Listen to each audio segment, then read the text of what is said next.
Hello, dear students. How are you? I hope you all are fit and fine. As we discussed in our last session, that we are going to start our lectures from Monday. तो recorded में हमने बोला था कि हम जो भी general awareness, humanities के सब्जेक्ट है एंड साइंस वो डिस्कस करेंगे. तो आज के हमारे इस फर्स्ट लेक्चर में हम डिस्कस करेंगे जनरल अवेयरनेस का एक टॉपिक. तो उसी टॉपिक में हमारा जो इंडिया ईयरबुक गवर्नमेंट रिलीज करती है उसमें सबसे पहला टॉपिक था pandemic and it's management. Pandemic क्या चीज है वो हम आज की क्लास में डिस्कस करेंगे और कोविड-19 क्या था, गवर्नमेंट ने किस तरह से उसको मैनेज किया, वो हम आज की क्लास में देखेंगे. ठीक है, स्टार्ट करते हैं. So topics to be covered in today's class. What is pandemic, what is COVID-19 और उसको किस तरह से डील किया गया, वैक्सीनेशन प्रोग्राम सारा है ना. Government's response to pandemic, various operations launched by Indian government. इसमें जो कोविड-19 के दौरान भी ऑपरेशंस गवर्नमेंट ने चलाए वो डिस्कस करेंगे और साथ में जो और भी पहले के ऑपरेशंस थे, हमारे जो इंडियंस बाहर फॉरेन में रह रहे हैं जिस भी कंट्री में, वहां से उनको इवैक्यूएट करके वापस अपनी कंट्री में लाना, उसके लिए पिछले इतने सालों में जो भी ऑपरेशंस लॉन्च किए हैं वो भी हम साथ में डिस्कस कर लेंगे. ठीक है, तो आइए स्टार्ट करते हैं हमारा आज का topic pandemic and it's management. Dealing with the pandemic, महामारी से निपटना. सो first thing is COVID-19 was suspected to be originated from Wuhan, China in December 2019. कोविड-19 जो है इस टर्म को हम जो है टोटल बता सकते हैं कि ये किससे मिलके बना है. तो इसमें जो कोविड है तो इसका जो CO है ये आपका होता है कोरोना वायरस, हमने नाम सुना था. और जो इसका ये VI है, VI, तो VI होता है वायरस.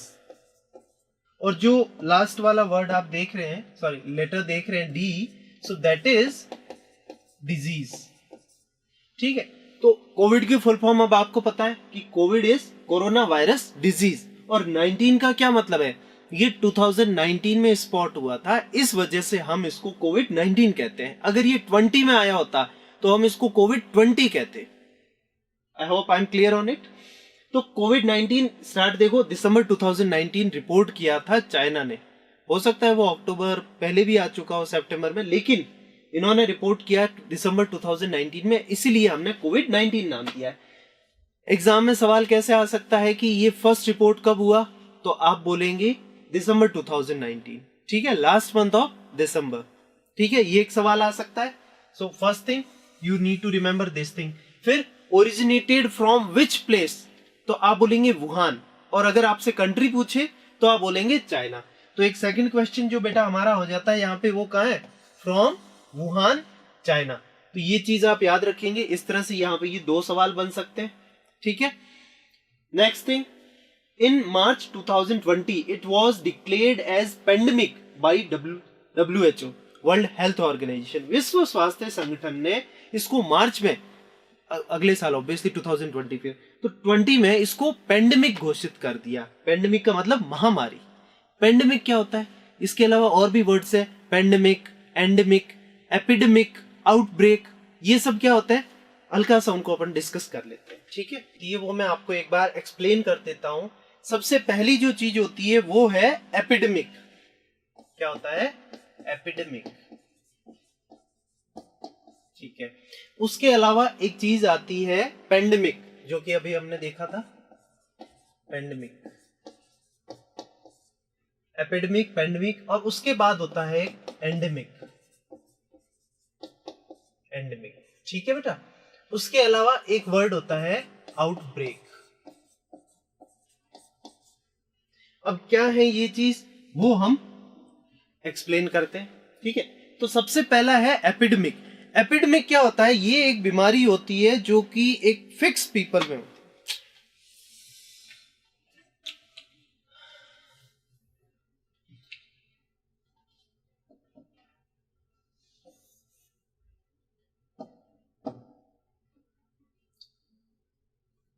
और लास्ट वन है outbreak.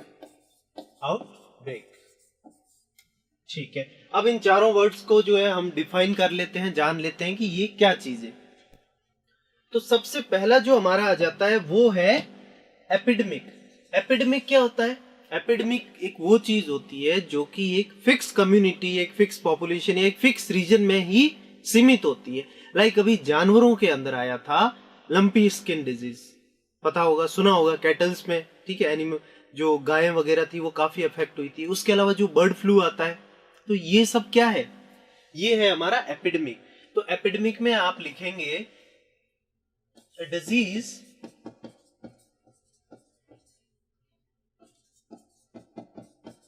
which is limited to a particular community or region, community or region, ठीक है। तो वो बीमारी जो फैल तो रही है पर फिर एक ही एरिया में, जैसे हमारे सिर्फ यहाँ पे इंडिया में ही फैल रही थी और वो भी कुछ एक स्टेट्स में फैल रही थी, लंपी स्किन डिजीज और बर्ड फ्लू। तो वो हमारा किस में आ गया बेटा?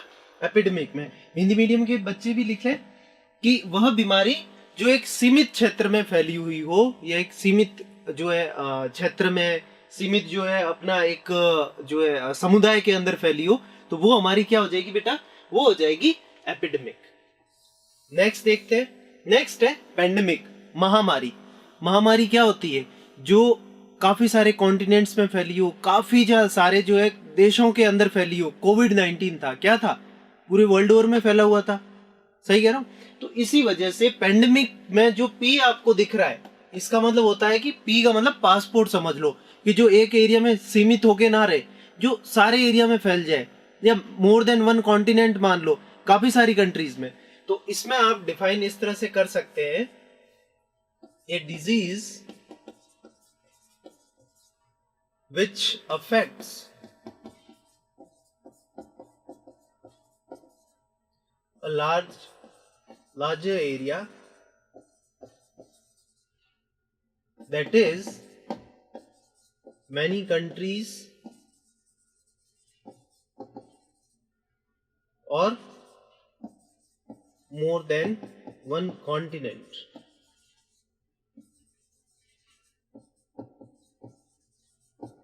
ठीक है, तो इसका एग्जाम्पल क्या था हमारा? कोविड-19। इसका example like lumpy, bird flu. ठीक है, आई होप कि ये समझ आ गया होगा। क्लियर बेटा? नेक्स्ट देखते हैं हम। नेक्स्ट हमारा क्या है? नेक्स्ट है एंडेमिक। ठीक है, एंडेमिक क्या होता है? जैसे अभी आज के टाइम पे सर्दियों का टाइम है, लोगों को वायरल फीवर हो जाता है। वर्ल्ड में 800 करोड़ लोग हैं, मौसम चेंज हो रहा है, हो सकता है कि इस वक्त 10 करोड़ लोगों को वायरल फीवर हो रखा हो, मलेरिया हो रखा हो 1 करोड़ को। कोविड से भी ज्यादा केसेस है, सही कह रहा हूं? तो वो बीमारी जो कि एट ए टाइम अभी यानी कि बहुतों को फैली हुई है, लेकिन वो नॉर्मल है कि हाँ वायरल फीवर हुआ है, ठीक है, रहेगा हफ्ता भर 5 दिन, ठीक हो जाएगा। जो कि फैलता ही है, चलता रहता है, उसका मतलब नॉर्मल है हमारे लिए। ठीक है, कोई नई बीमारी नहीं है, या एक्सपोनेंशियली नहीं बढ़ रही है, या एकदम त्रासदीना मच गई हो कि लोग एकदम पागल हो रहे हैं, वो चीज नहीं हो। ठीक है, तो वायरल फीवर, मलेरिया, ये सब इसकी कैटेगरी में आते हैं। तो आपसे एंडेमिक की कोई डेफिनेशन पूछे तो आप क्या बोलेंगे? That belongs to a particular people और कंट्री, ठीक है, एंड विच इज कॉमन। ठीक है,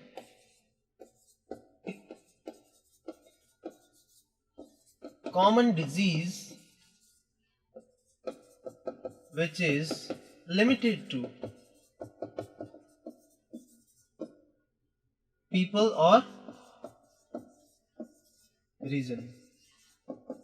तो ये हमारा क्या हो जाएगा? Endemic. Example like viral, malaria. So these are example of endemic. ठीक है, नोट डाउन कर लिया बेटा? हिंदी मीडियम के बच्चे भी नोट कर लो। क्या लिखेंगे बेटा आप लोग? आप ये लिखो कि एक आम बीमारी, ठीक है, जो कुछ लोगों तक सीमित हो या एक कुछ क्षेत्र तक सीमित हो, वो हमारा आ जाएगा एंडेमिक में। उसके अलावा है आउटब्रेक। आउटब्रेक क्या था? कि जिसकी पॉपुलेशन मतलब कि जिसकी प्रेजेंस काफी ज्यादा बढ़ रही हो, लाइक कोविड-19 वाज आउटब्रेक। क्यों? क्योंकि वो एकदम बहुत ही स्पीड से बढ़ रहा था लोगों में। आज 10 केस आए, अगले दिन 500 आ गए, अगले दिन 5000 आ गए, उससे अगले दिन 1 लाख पहुंच गए, ऐसा हो रहा था। तो वो चीज क्या आती है? वो हमारी आती है आउटब्रेक के अंदर। सो इसकी डेफिनेशन में हम लिख सकते हैं कि a disease which spread greater than anticipated,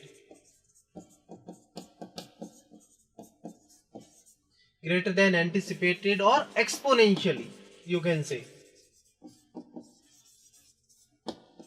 ठीक है, एग्जाम्पल हम इसमें क्या बोलेंगे बेटा? एग्जाम्पल जैसे कोविड-19 वॉज एन आउटब्रेक, कोविड-19 का आउटब्रेक हो गया। आप इसमें बर्ड फ्लू का भी बोल सकते हो। तो इसमें जो है ऐसा नहीं है कि एक पर्टिकुलर रीजन की बात हो रही हो या मैनी कंट्रीज की, बस नंबर जो है एक्सपोनेंशियली बहुत ही तेजी से बढ़ रही हो। बर्ड फ्लू में भी होता, लंपी स्किन डिजीज में भी यही था, और ये जो कोविड-19 था उसमें भी यही था। तो आप इसमें लंपी का भी नाम ले सकते हैं, लंपी स्किन डिजीज। ठीक है, तो ये सारे हमारे क्या हो गए? आउटब्रेक। आउटब्रेक का मतलब ये है कि एकदम अचानक से फैल रहा है। समझ गए? हिंदी मीडियम के बच्चे भी लिख लो कि वह बीमारी जो दिन दुगनी और रात चौगुनी स्पीड से बढ़े, मतलब कि जो बहुत ही तेजी से बढ़ रही हो, वो बीमारी हमारी का किस में आ जाएगी? आउटब्रेक के अंदर आ जाएगी। ठीक है, ये वर्ड समझ आ गए हमें? ठीक है, यही यहाँ पे मेंशन था इन मार्च 2020। तो आपसे अगर पूछ ले एग्जामिनर कि इसको पेंडेमिक कब डिक्लेयर किया गया, तो मार्च 2020 डिक्लेयर्ड एज पेंडेमिक। ठीक है, बाय WHO। तो ऑब्वियसली WHO ही करता है, क्योंकि पूरे वर्ल्ड का हेल्थ का मॉनिटरिंग, किसी को एपिडेमिक डिक्लेयर करना, एंडेमिक करना, पेंडेमिक करना, वैक्सीनेशन का मैनेजमेंट वगैरह सारा ये सब कौन देखता है? विश्व स्वास्थ्य संगठन, WHO। ठीक है, ये आप जो देख रहे हो यही है हमारा कोविड-19, जिसके ऊपर हमारा ये स्पाइक्स वगैरह जो आप देख रहे हो। फिर ये डायग्राम किसका है? ये डायग्राम है कोविड-19 का, जो वायरस है कोरोना वायरस, उसका। ठीक है, इस पे आप देख रहे हो ये एक बॉल की शेप में, स्फेरिकल शेप में होता है, और उसके ऊपर ये जो है प्रोटीन के स्पाइक्स बने होते हैं। So this is corona virus. ठीक है, is it clear to you all? Next चलते हैं। नेक्स्ट कह रहा है कि कोविड-19 का मेन रिजर्वायर क्या है, मतलब कि प्राकृतिक भंडार ये आया कहां से है। तो आपसे एग्जाम में पूछा जाए कि इसका सोर्स क्या है, आपको बोल सकते हैं चिकन, ठीक है, मुर्गा, या फिर कि बंदर, या बैट, चमगादड़, या फिर कि जैसे हॉर्स बोल दिया। तो आपको कंफ्यूज नहीं होना है, ये फोटो याद रखना, बाकी कुछ याद नहीं। इसलिए मैं आपके लिए फोटोज लेके आता हूँ। ये देखो किस तरह से बेचारे बैट चमगादड़ को पकड़ के उस पर एक्सपेरिमेंट कर रहे हैं। सो आया कहां से ये? Bats are considered the likely natural reservoir of COVID-19. उनके अंदर होता है कोरोना वायरस, और इंसान ने क्या किया? उनके साथ छेड़छाड़ की, इस वजह से ये ह्यूमंस में आ गया। सो बैट्स या चमगादड़ जो है वो इसके नेचुरल रिजर्वायर है। ठीक है, क्लियर? आगे देखते हैं। तो उसके रेस्पॉन्स में अब आपने देखा होगा, लोग जो है मजदूर लोग थे, काम छूट गया, कोविड-19 लॉकडाउन हो गया, वो पैदल निकल गए अपने घर के लिए, बस है, ट्रेनें, जो कुछ मिला, काम छूट गया, लोगों के पास पैसा नहीं है, वो अपना रोज का दिन का कमाते थे, खाते पीते और अगले दिन फिर जाते काम पे। काफी बच्चे हैं, मुझे लगता है कि हो सकता है हमारी इस क्लास में भी हो कोई बच्चे जिनकी फैमिली ने ये सफर किया हो। तो उसी के रेस्पॉन्स में गवर्नमेंट को ये चीज पता तो थी कि ये हालत हो रखी है देश की, तो सरकार ने 1.70 लाख करोड़ रुपए का रिलीफ पैकेज अंडर प्रधानमंत्री Garib Kalyan Yojana was released for the poor to help them get over the economic fallout. Package कितने का था अगर सवाल आ जाए तो बेटा आप बता दोगे? 1.70 लाख करोड़ रुपए का पैकेज था अंडर प्रधानमंत्री गरीब कल्याण योजना। ये स्कीम जो है 2016 में स्टार्ट की थी डीमोनेटाइजेशन, नोटबंदी के बाद, कि भाई जिसके पास भी काला धन है आप चुपचाप खुद से डिक्लेयर कर दो और सरकार को दे दो। ठीक है, और वो जो धन था जो ब्लैक मनी से आया है, मतलब कि लोगों ने उसमें डाला है कि हाँ हम जो है हाथ जोड़ते हैं, ये लो पैसा हमें बख्श दो। तो वो स्कीम तब चालू की थी, उसका पर्पस क्या था, ऑब्जेक्टिव क्या था, गरीबों के कल्याण की। भाई गरीबों को जो है पानी का, सैनिटेशन का, हाउसिंग का, एलपीजी का, ये सारा प्रोवाइड कराने के लिए ये स्कीम थी।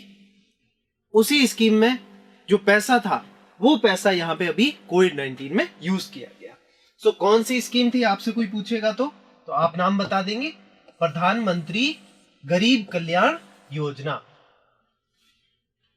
For the poor to help them get over the economic fall out. Economic fall out मतलब कि आर्थिक संकट से उभरने के लिए लोगों के पास पैसा ही नहीं है, तो इसके थ्रू जो है उनको हर महीने जैसे 500 रुपए महिला मुखिया के अकाउंट में डाल दिए, फ्री में एलपीजी सिलेंडर दे दिया, ठीक है।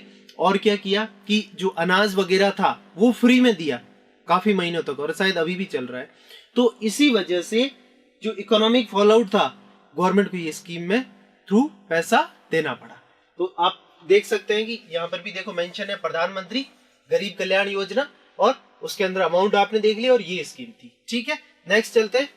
The Prime Minister announced a special economic package and gave a clarion call for Atmanirbhar Bharat. The package was summed up to rupees 20 lakh crore, equivalent to almost 10% of India's GDP. तो प्रधानमंत्री जी ने क्या किया, आत्मनिर्भर भारत का आह्वान किया। आत्मनिर्भर भारत का मतलब ये है कि हम सेल्फ रिलायंट बनेंगे। हम बाहर से इतनी चीजें मंगाते थे, इंपोर्ट करते थे, अब कोविड-19 में ट्रेड बंद हो गया, सामान नहीं आ रहा, दवाइयां भी नहीं आ रही, तो क्या करें, कहां से लाएं। तो हमने सोचा कि बहुत हो गया बाहर से डिपेंडेंस, हम खुद बनाएंगे, आत्मनिर्भर बनेंगे, हम खुद जो है दवाइयां हमारी बनाएंगे, सामान जो हमें चाहिए वो हम खुद बनाएंगे। इसलिए इसको कॉल दिया गया आत्मनिर्भर भारत। सवाल आ सकता है कि आत्मनिर्भर भारत जो पैकेज था कितने अमाउंट का था, 10 लाख करोड़, 15 लाख करोड़, 20 लाख करोड़, 25 लाख करोड़, 30 लाख करोड़, 50 लाख करोड़। आप क्या याद रखेंगे, रुपीस 20 लाख करोड़। कितना, 20 लाख करोड़ का पैकेज था, which is equivalent to almost 10% of India GDP. उस वक्त इंडिया की जीडीपी कितनी थी, ग्रॉस डोमेस्टिक प्रोडक्ट, ठीक, वो थी हमारी 200 लाख करोड़ रुपए। इसलिए 20 लाख करोड़ कितना हुआ, 10% हो गया। अभी कितनी है इंडिया की जीडीपी, अभी इंडिया की जीडीपी है अराउंड 240 लाख करोड़, ठीक है। नेक्स्ट देखते हैं। नेक्स्ट क्या कह रहा है, to strengthen India's fight against the disease PM CARES fund was established. हो सकता है आपसे ये पूछ ले कि इसकी फुल फॉर्म क्या है, तो ये अपनी फुल फॉर्म है इसकी पीएम केयर्स। मैं बताऊंगा इसके बारे में। Prime ministers citizen assistance and relief in emergency situations. ये प्राइम मिनिस्टर ने जो है एक फंड क्रिएट किया कि आप इसमें जो है डोनेट करें, आपको जो भी कोविड से रिलेटेड लोगों को डोनेट करना है, डोनेशन देना है, आप पीएम केयर्स इस फंड में जो है डोनेट करें। तो ये स्टेब्लिश किया गया। आपसे एग्जाम में सवाल कैसे आएगा कि टू फाइट अगेंस्ट द कोविड-19 which was the fund created by the government या प्राइम मिनिस्टर। कोविड-19 से निपटने के लिए कौन से फंड की स्थापना की गई, तो आप बोलोगे पीएम केयर्स। हो सकता है कि एग्जाम में आपके पास ऑप्शंस इस तरह के है, PM cares, PM fight back, PM against COVID-19, PM donation, कुछ भी आ सकता है। आपको क्या नाम याद रखना है, पीएम केयर्स। ये चीज याद रखना, पीएम केयर्स जो है फंड बनाया गया था। फोटो में इस तरह से आपको दिख रहा है फुल फॉर्म, तो ये हमारी फुल फॉर्म है, citizen assistance and relief in emergency situations like COVID-19. प्रधानमंत्री नागरिक सहायता और आपातकालीन स्थितियों में राहत, पीएम केयर्स, ठीक है। नेक्स्ट देखते हैं बेटा। Next, in response to COVID in January 2021 2 vaccines were granted emergency use authorisation. फिर 2020 में तो वही सब चला, लॉकडाउन वगैरह। 2021 की जनवरी में गवर्नमेंट ने 2 वैक्सीन्स निकाले थे, Covaxin and Covishield, health care professionals के लिए एंड सीनियर सिटीजन्स। फिर 45 प्लस, फिर 18 प्लस।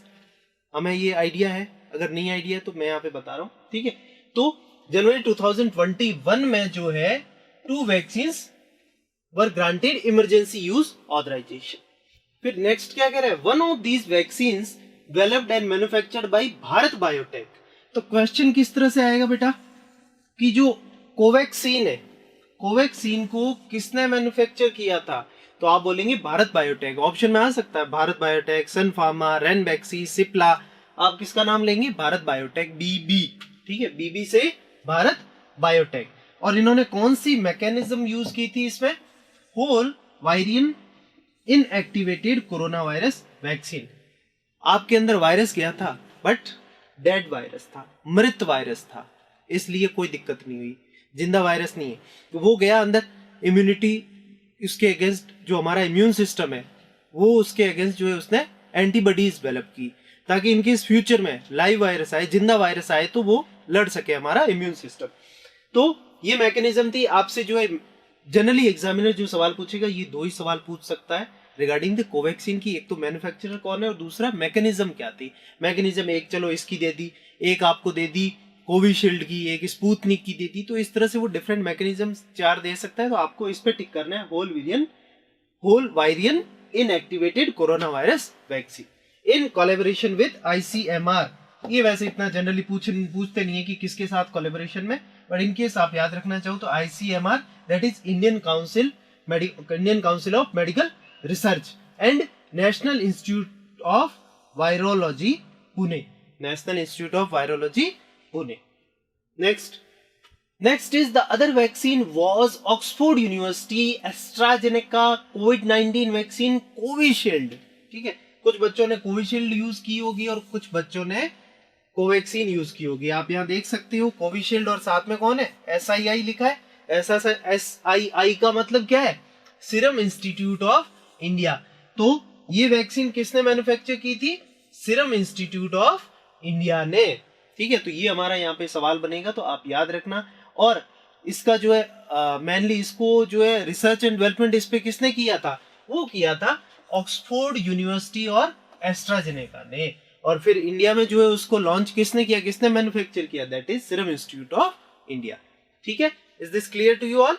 नेक्स्ट देखते हैं, unique digital platform CoWIN winning over COVID rolled out. अच्छा, अब चलो ये तो वैक्सीन तो लगा लेंगे, लेकिन कैसे स्लॉट डिसाइड होगा वो सारा, उसके लिए जो है गवर्नमेंट ने कोविन वेबसाइट लेके आए थे, उसी पे रजिस्टर किया था, आप लोगों ने याद हो तो।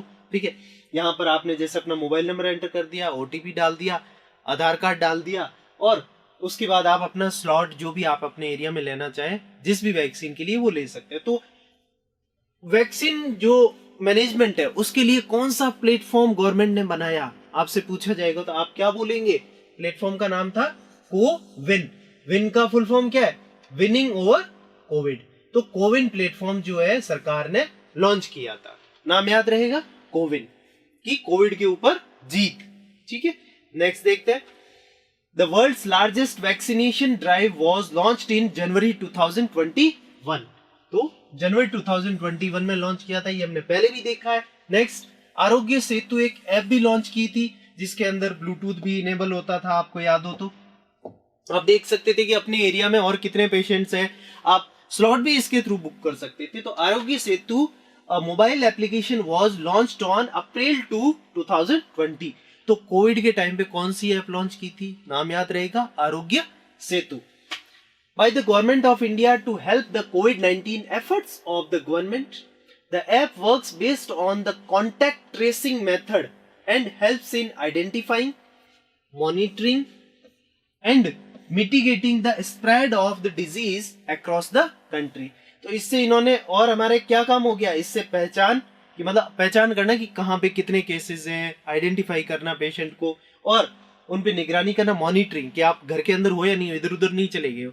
तो उस वजह से ऐप है तो आपकी लोकेशन भी ट्रेस हो रही है। एंड मिटिगेटिंग की उसको कम करना, ऑब्वियस सी बात है कि हम ऐप लॉन्च क्यों किए कि आपको जो है उस एरिया का भी नॉलेज रहे, और हम वैक्सीनेशन ड्राइव भी, तो उसको जो है और कम करने में मदद करता है। तो ये ऐप का क्या काम है वो हमने अभी देख लिया। ठीक है, तो अगर पूछा जाए तो आप बता देंगे कि किस लिए था। और मेनली जो सवाल आएगा, मैं एक एग्जामिनर के व्यू पॉइंट से बताऊं, आपसे ऐप का नाम पूछे तो आप याद रखना आरोग्य सेतु ऐप था। ठीक है, 4 ऑप्शन आएंगे कि आरोग्य सेतु, राम सेतु, निरोगी सेतु। ठीक है, किसी भी तरह का नाम आ जाए, आरोग्य सेतु, ये याद रखना। ठीक है, कंफ्यूज नहीं होना है, भले ही मत रटो, मैं बच्चों को यही बोलता हूं, मत रटो। आप इसी स्लाइड को आप जो है 2-3 बार देख लो। एग्जाम में 4 ऑप्शन आएंगे, आपको देखा देखा कौन सा लगेगा? ये लगेगा। राम सेतु भी देखा लग सकता है क्योंकि अभी अक्षय कुमार की मूवी आई थी, पर नहीं, गलती नहीं करनी है, ठीक है। आरोग्य सेतु पे टिक करना, निरोगी सेतु तो सुना ही नहीं है, तो क्यों उस पे टिक करना है। तो इस ऐसे किसी भी ऑप्शन पे टिक मत करना, और रटना तो है ही नहीं, बस 2-3 बार देख लो तो अपने आप एग्जाम में ये नाम दिखेगा तो याद आ जाएगा। Next, RTPCR. आरटीपीसीआर क्या था? वो टेस्ट था जिससे हम पता करते थे कि किसी को कोविड है या नहीं है। फुल फॉर्म क्या है उसकी? आरटी का हो गया रिवर्स ट्रांसक्रिप्शन, पीसीआर का पॉलीमरेज चेन रिएक्शन। इसमें आपका नेसल या थ्रोट से स्वैब वगैरह लेते थे, फिर उसको लैब में भेज देते, वहां एक मशीन होती है, उसके थ्रू जो है उसका जेनेटिक मटेरियल ले लेते हैं और उसकी एक चेन बनाते हैं। तो वो चेन जो है उससे फिर जेनेटिक मटेरियल से पता करते हैं कि आप जो है इन्फेक्टेड हैं या नहीं या थे, तो वो सारा पता पड़ जाता है आरटीपीसीआर के थ्रू। तो आपसे कोई पूछे कि कोविड-19 की पहचान के लिए, टेस्ट के लिए जो है कौन सा टेस्ट होता था, तो आप बोलेंगे आरटीपीसीआर टेस्ट। आप चाहे तो यहां लिख दे, टेस्ट फॉर कोविड-19 डिटेक्शन। कोविड-19 की पहचान के लिए टेस्ट का नाम क्या है? आरटीपीसीआर। और फुल फॉर्म आपको यहां दिख ही रही है, तो ये उसकी फुल फॉर्म है टेस्ट की। नेक्स्ट है, this RT-PCR is a laboratory technique combining reverse transcription of RNA into DNA and amplification of specific DNA targets, ठीक है, जो हमें चाहिए genetic material, using polymerase chain reaction. It is primarily used to measure the amount of a specific RNA.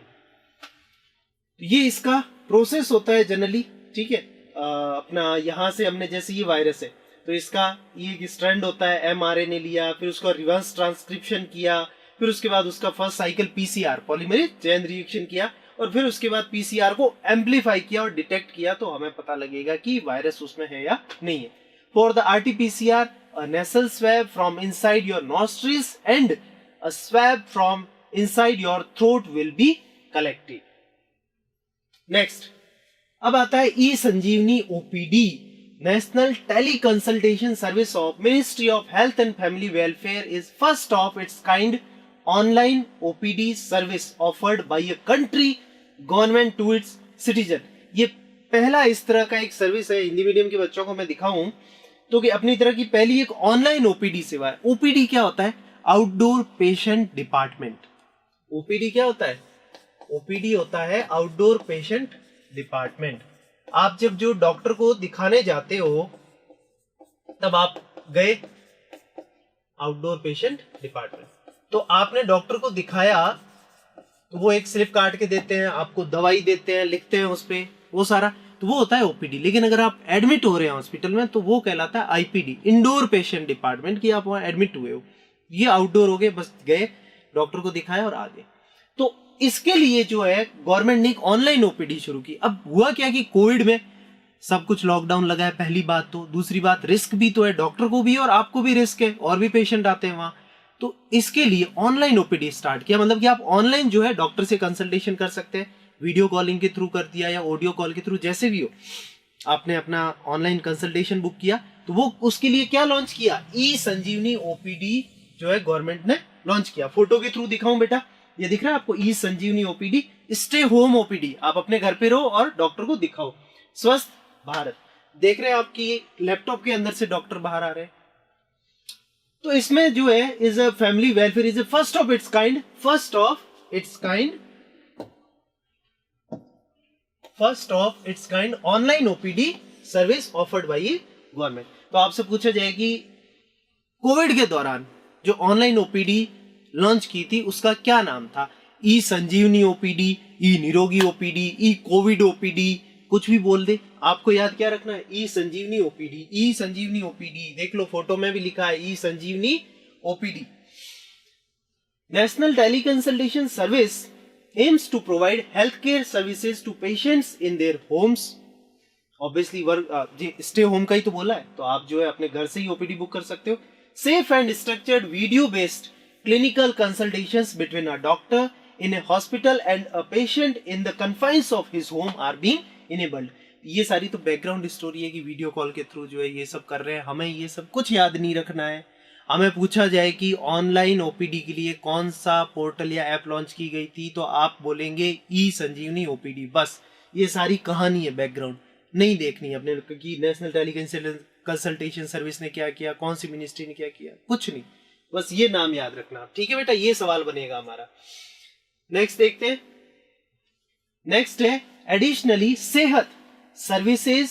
देखो service इसकी जो full form है, S से आया सर्विसेज, ई से मतलब इलेक्ट्रॉनिकली, एच से आ गया हमारा हेल्थ, ए से आ गया असिस्टेंस, टी से आ गया टेली कंसल्टेशन। तो ई संजीवनी ओपीडी के साथ साथ एक सेहत ओपीडी भी लॉन्च की थी। वो क्या था?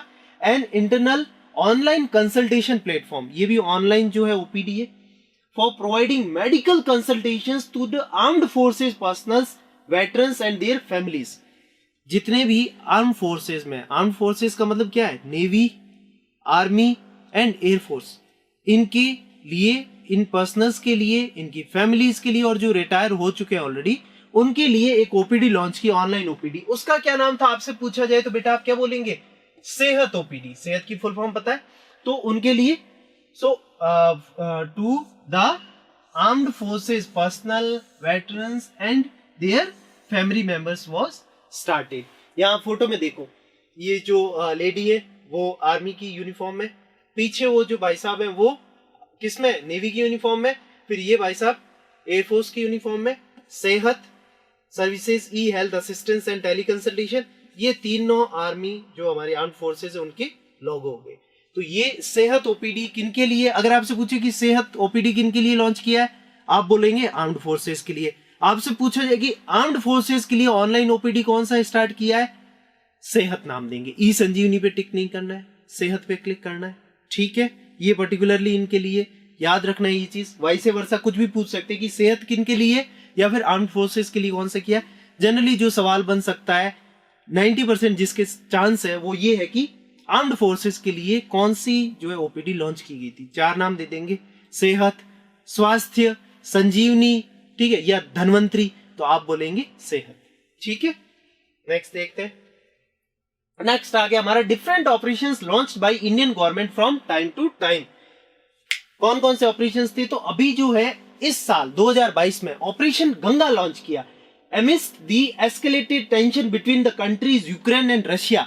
फरवरी में स्टार्ट हुआ था ये युद्ध उनके बीच, जो अभी तक चल रहा है, अभी आज दिसंबर में भी। तो यूनियन गवर्नमेंट ने, जो हमारी सेंट्रल गवर्नमेंट थी, उन्होंने ऑपरेशन गंगा लॉन्च किया to evacuate around 20,000 Indians in Ukraine. Mainly कौन थे ये? जो मेडिकल कॉलेजेस में वहां पढ़ रहे थे। हमारे इंडिया में जो है इतनी मेडिकल में सीट्स नहीं है, तो काफी सारे बच्चे जो है फॉरेन से मेडिकल ग्रेजुएशन कंप्लीट करते हैं। लाइक चाइना हो गया, मलेशिया, इंडोनेशिया, यूक्रेन, रशिया, सब जगह जाते हैं। तो यहाँ पर अराउंड 20,000 इंडियंस थे और मेनली जो है मेडिकल स्टूडेंट्स थे। तो वो वहां युद्ध में फंस गए। अब सारी फ्लाइट्स वगैरह बंद हो गई, बच्चे आए कैसे? और वहां पे बमबारी हो रही है, कोई बच्चा मर जाए कर जाए तो फिर क्या होगा? सरकार को जवाब देना पड़ेगा। तो ऐसी घटना ना हो उसके लिए भारत सरकार ने अपने राजदूत, एम्बेसडर्स वगैरह एम्बेसी में अरेंजमेंट किया और इनको वापस लाने के लिए तो ऑपरेशन चलाया। उस ऑपरेशन का नाम दे दिया। तो ऑपरेशन का नाम क्या था? ऑपरेशन गंगा। आपसे सवाल कैसे आएगा बेटा? 2 तरह से आ सकता है इसमें कि ऑपरेशन गंगा का संबंध किससे? दे दे कि ऑपरेशन गंगा का संबंध जो है नेपाल को राहत कार्य के लिए, मतलब बचाव के लिए, या फिर मालदीव को, या यूक्रेन के लिए, रशिया के लिए, कुछ भी कह सकते हैं। आपको क्या याद रखना है? यूक्रेन से बच्चों को वापस लाने के लिए। या फिर बोल दे कि यूक्रेन से बच्चों को वापस लाने के लिए कौन सा ऑपरेशन लॉन्च किया गया? आप बोलोगे ऑपरेशन गंगा। वो बोल दे सकते हैं operation Ganga, operation Yamuna, operation Kaveri, operation Godavari, operation Brahmaputra. ठीक है, कंफ्यूज नहीं होना है। ऑपरेशन गंगा, इंडिया की सबसे बड़ी river operation Ganga.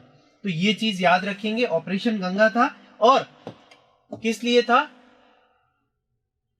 To evacuate Indians in Ukraine. ठीक है, जो फंसे हुए वहां पे उनके लिए था। ये फोटो, ये बच्चे जब वापस आ रहे थे तब अपना इंडिया का फ्लैग दिखाते हुए आ रहे। ठीक है, नेक्स्ट देखते हैं। नेक्स्ट है ऑपरेशन देवी शक्ति। ये 2021 में लॉन्च किया था। इसमें क्या था कि अमेरिका, उनके यहाँ पे जो वर्ल्ड ट्रेड सेंटर पे वहां पे हमला हुआ था 2001 में। उसके बाद उन्होंने जो है तालिबान के अगेंस्ट ऑपरेशन लॉन्च किया। तो वो इतने सालों से अफगानिस्तान में ही थे, लेकिन काफी सारे जो है यूएस के सोल्जर्स मारे जा रहे थे, फिर पैसे भी बहुत लग रहे थे इसमें। तो काफी जो सक्सेसिव गवर्नमेंट थी वहां के जो प्रेसिडेंट थे उन्होंने ट्राई किया कि हम जो है हमारी फोर्सेस को वापस ले आए, पर वो नाकामयाब रहे। फिर फाइनली अभी जो बाइडेन ने लास्ट ईयर फोर्सेस को वापस ले आए। तो सीधी सी बात है कि फोर्सेस वापस ले आए तो वहां पर अब अमेरिका की फोर्सेस चली गई तो तालिबान ने कंट्रोल करना स्टार्ट कर दिया, और वहां के जो तालिबान में प्रेसिडेंट प्राइम मिनिस्टर थे वो तो भाग गए वहां से, और तालिबान ने पूरी कंट्री पे कंट्रोल कर लिया और अपनी सरकार बना ली। So India carried out the evacuation of hundreds of Indians from Afghanistan in 2021 with the aid of the Indian armed forces. आप फोटो में देख सकते हो, ये भारतीय वायुसेना का जहाज है, ठीक है, जिसके अंदर से ये जो है हमारे इंडियन सिटीजन्स जो अफगानिस्तान में फंसे हुए थे उनको निकाल के लाया गया। Hundreds of Indians were left stranded in Afghanistan after the collapse of the Islamic Republic of Afghanistan, collapse of government in Afghanistan, and the fall of Kabul, the capital city, to the Taliban. तो आ जाए कि अफगानिस्तान से 2021 में Indians को वापस लाने के लिए जो ऑपरेशन लॉन्च किया था उसका नाम क्या है? तो आप उसका नाम बताएंगे ऑपरेशन देवी शक्ति। ये उस ऑपरेशन का नाम था, ठीक है, कंफ्यूज नहीं होंगे। गंगा यूक्रेन के लिए था और देवी शक्ति किसके लिए था? अफगानिस्तान से, ठीक है। नेक्स्ट आगे देखते हैं। नेक्स्ट है ऑपरेशन वंदे भारत। ये उससे एक साल पहले 2020 में लॉन्च किया था। 2020 है मतलब कोविड-19 चल रहा था उस वक्त। बस ये under this Indian government brought back Indians stranded in different countries in the covid pandemic hit world. तो ऑपरेशन वंदे भारत किसके लिए था? कोविड-19 की वजह से जो डिफरेंट कंट्रीज में स्ट्रैंडेड फंसे हुए भारतीय थे उनको वापस लाने के लिए, ठीक है। समझ आ रहा है? ये फोटो देख रहे हैं कि सब लोग देखो, सबने मास्क पहना हुआ है और फिर इनको लाया गया वापस हमारे कंट्री। नेक्स्ट है ऑपरेशन समुद्र सेतु। वो तो आपने क्या देखा, फ्लाइट के अंदर बैठे थे। अब कोविड-19 में डिफरेंट कंट्रीज से समुद्र के रास्ते भी भारत में लाए गए इंडियंस को वापस। तो another mission launched by the Indian government to bring back Indians stranded overseas during the COVID-19 pandemic, operation समुद्र सेतु। तो ऑपरेशन समुद्र सेतु का संबंध किससे है बेटा? इसका संबंध है कोविड-19 में stranded Indians stranded overseas during the covid pandemic. तो इनको जो समुद्र के रास्ते लाए, आप देख रहे हो यहाँ पे ये मालदीव से जो भी लाए गए हैं, हर काम देश के नाम ऑपरेशन समुद्र सेतु। इसमें ये जो हमारे INS थे 2 शिप, इनके थ्रू इंडियंस को वापस कंट्री में लाया गया, ठीक है, क्लियर है। ऑपरेशन समुद्र सेतु 2020 समुद्र के रास्ते भारतीयों को वापस देश में लाने के लिए। नेक्स्ट देखते हैं ऑपरेशन राहत 2015। ऑपरेशन राहत was launched in 2015 when hundreds of Indians were left stranded in Yemen after a conflict raised between the Yemeni government and Houthi rebels। मतलब कि ये वहां की उपद्रवी मिलिटेंट टाइप मान लो, ठीक है। तो वहां के जो रिबेल्स थे जिनको विद्रोही कहते हैं, ठीक है, तो हाउथी विद्रोही जो थे उनके और वहां की सरकार के बीच में जंग छिड़ गई। कब? 2015 में। तो तब जो है वहां पे जंग छिड़ गई तो वही लोग फंस गए वहां पे, मारे जा रहे हैं, जो भी सामने आ रहा है मर रहा है। तो भारत ने क्या किया, हमारे देश ने इंडियंस को वापस लाया। तो उसके लिए जो ऑपरेशन लॉन्च किया उसका नाम था ऑपरेशन राहत। तो इसका संबंध किससे है? यमन से। सो operation when hundreds of Indians were left stranded in Yemen. आप इसमें देख सकते हो फ्लाइट के थ्रू लेके आ रहे हैं, शिप के थ्रू भी लेके आ रहे हैं। ये हमारे जो उस वक्त मिनिस्टर थे VK सिंह। तो इस तरह से ऑपरेशन राहत लॉन्च किया गया यमन से इवैक्यूएशन के लिए, ठीक है, क्लियर है ये। नेक्स्ट देखते हैं ऑपरेशन मैत्री। ऑपरेशन मैत्री क्या था? नेपाल में जो है अर्थक्वेक भूकंप आया था 2015 में, और वहां पे बहुत तेज भूकंप आया था। उसकी वजह से काफी घर उजड़ गए थे, काफी लोग मारे गए थे। भारत ने सबसे पहले हेल्प भेजी, तुरंत ही जो है यहाँ से एयरक्राफ्ट वगैरह और गाड़ियों के थ्रू। ये पहले तो एयरक्राफ्ट, क्योंकि इमरजेंसी में जो पहुंचाना था तो एयरक्राफ्ट के थ्रू, और बाकी गाड़ियों के थ्रू भी। यहाँ पे देखो लिखा भी है ऑपरेशन मैत्री, और साथ में आप देख सकते हो कि नेपाल गवर्नमेंट का फ्लैग भी है इंडिया के साथ।